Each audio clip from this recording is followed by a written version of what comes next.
famous dialogue बियो जे जेनेबा एक्ट्रेसा आंखौ सोङो आं जेब्लानोखि नांगोल दिला दोबाय थायोमोन बे समावनो बे फैनानै बुंफैयो माहाजोननि फिसाजोआ दा बे जाहैबाय आदाया संख्रि फिथाइ जानो आं जाया मानो जाया आं जानो बादों जायाब्ला आं गाज्रि मोनगोन बेहाय मोजां मोननाय गाज्रि मोननाय मा बाथ्रा नङा नों आंखौ गाज्रि मोनो नों आंखौ एरा एरा खालामो बाहाय मोजां मोननाय गाज्रि मोननायनि मा बाथ्रा दं बुंबायना आं जाया होननानै हद बिदिबा जानोसै आं बे डायलग जिहेतु नोंथाङा सिगाङावनो आङो नोंथांमोन मिडियामनिसिम आंनि खुलुमनायखौ बावहरबाय आरो लोगोसे बे चेनेलखौ नायगिरि हारिमुखौ सिबिसुला रायजो राजाफोरनिसिमबो आंनि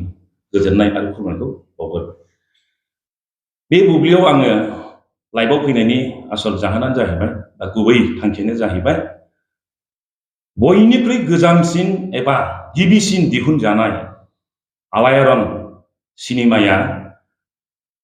बेसेबांबा गोबावनिफ्राय एबा 37 बोसोरनि उनाव बे फिल्मा दिनै रनसायथाम बाजारनि गेवलां फोथाराव डिसेम्बर 17 आव हरसेनिल' हाबाफारि लानानै बे फिल्मखौ दिन्थिनाय जादों आरो टिकेटनि बेसेनखौ नोंथांमोननि गाहामनि थाखाय मात्र 100 रांल' खालामनाय जादों आरो नोंथांमोननि जिरायनायनि थाखाय गासैबो उन सिगां चेयार होजोबनाय जादों लोगोसे 200 रांजों टिकेट लानानै नोंथांमोनहा VIP चेयाराव जिरायनो हागोन आरो नोंथांमोनहा बे टिकेटखौ डिसेम्बरनि 15 आरो 16 बे दिनखालि बे रनसायथाम बाजारावनो मोनसे काउन्टार खुलिनाय जागोन बेवहायनो नोंथांमोनहा टिकेटखौ बायनानै लानो हागोन आरो मोनसे बाथ्राबाव नोंथांमोनहा जिहेतु गथ' गथाय लाना फैगोन जाय बिथांमोनहा बा गथ'फ्रा उन्दै बिसोरो फ्रियाव नायनो हागोन आरो जिरायनो लुबैयोबा 100 रां होनानै चेयाराव जिरायनो हागोन आं बेखौनो गले गले बुङो नोंथांमोनहा टिकेटखौ लानानै दिन्थिफुंनाय सम 17 डिसेम्बराव 1 घन्टानि सिगां नोंथांमोनहा हलाव हाबनांगोन बेखौनो आङो नोंथांमोननो बिथोन हरनाय जाबाय आरो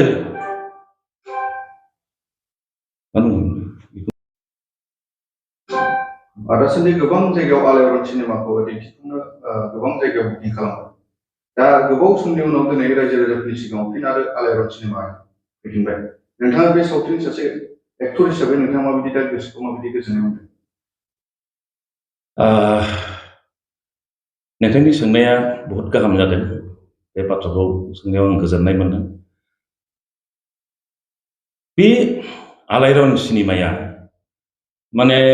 1984 13 मार्चआव निफ्राय जागायजेननानै शुटिं जागायजेननानै बोसोरनैनि उनाव एबा 1986 13 मार्चआव बे रिलिज जादोंमोन बे रिलिज जानाय 86 नि जितु आलायारन फिल्म बे फिल्मा जे दिनै 37 बोसोर जालांबाय बे 37 बोसोर जालांनाय जितु सिनेमा दिनै बे जोंनि बर' हारिनि जितु माने बयनिख्रुइ बयजोंबो अनसायजानाय मोनसे सिनेमा बे सिनेमाया दिनै फैफिनबाय आरो बे फैफिननायाव रायजो राजाया जे बयबो नुफिनसिगोन बा नुनो हागोन दा बेहाय आङो लाबोफिननो हानायखाय आंनि गोसोआव जोबोद गोजोननाय मोनदों आरो बे गोजोननायखौ आङो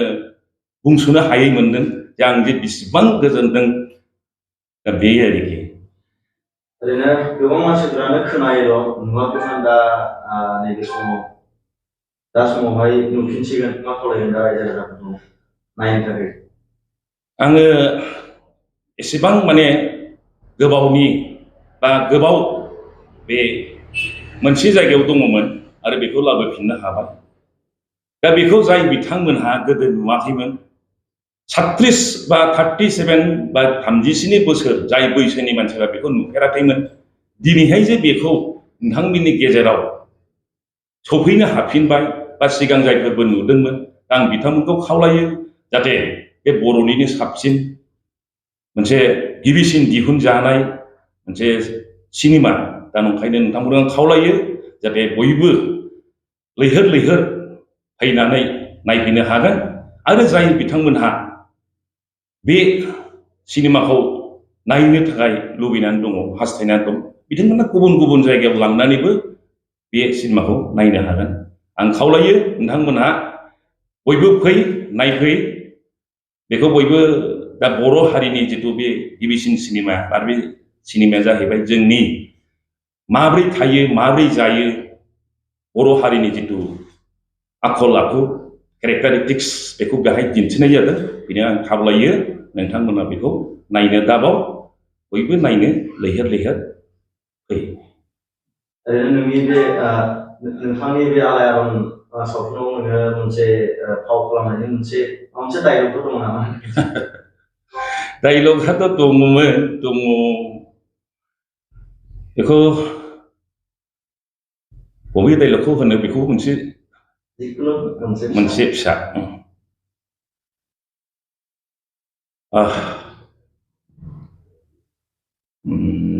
बेखौ गोसोखांनो हाया जादों मोनसे दंमोन बे एक्ट्रेस थायोब्ला साबसिन जायोमोन दा बांसिन बै जि माने डायलगा फेमास डायलग बियो जे जेनेबा एक्ट्रेसा आंखौ सोङो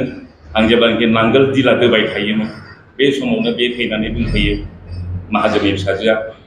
दा बे जाहैबाय आदाया संख्रि फिथाइ जानो आं जाया मानो जाया आं जानो बादों जायाब्ला आं गाज्रि मोनगोन बेहाय मोजां मोननाय गाज्रि मोननाय मा बाथ्रा दं नङा नों आंखौ गाज्रि मोनो नों आंखौ एरा एरा खालामो बेहाय मोजां मोननाय गाज्रि मोननायनि मा बाथ्रा दं बुंबायना आं जाया होननानै हद बिदिबा जानोसै आरो बे डायलग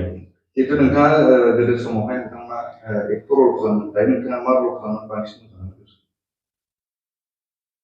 गोदोथ' जेनेबा आलायरननि उनाव अन्त'ते माने 8 बोसोरसो गेप जादों 8 बोसोरसो गेप जानायनि उनाव समाय फिल्म बे जादों बिनिफ्राय आं स्टार्ट जाबोबाय माने समाय फिल्मनिफ्राय कन्टिनिउ दा आङो गाबाय थायो दा एक्टर माने मेन एक्टर नङाब्लाबो दा आङो एसे गार्जेन टाइपनि जिथु रल आं बेखौ खालामो आरो आंनि थाखाय मोनफ्रोमबो रलखौनो आं मोजां मोनो खिन्थु बिनि गेजेराव ट्रेजेडिखौ आं साबसिन मोजां मोनो आरो